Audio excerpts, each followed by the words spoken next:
சரி, அப்போ வளையோசை கலகலவனவன்னு ஆரம்பிக்கலாமான்னாரு.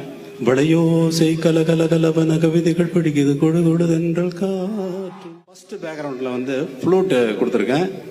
அந்த ஃப்ளூட் வாசிக்கிற நெப்போலியன் அவர்கள் அதை பற்றி சொல்லுவார்.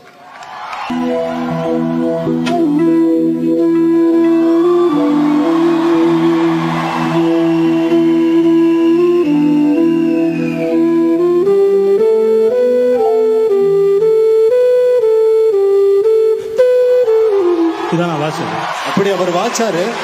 அப்படி அதை வாசிக்க கூடாதுன்னு சொல்லி அவர் சொன்ன இடங்கள் சில ஆக்சென்ட் எக்ஸ்ட்ரா கொடுக்க சொன்னாரு. அதுக்கப்புறம்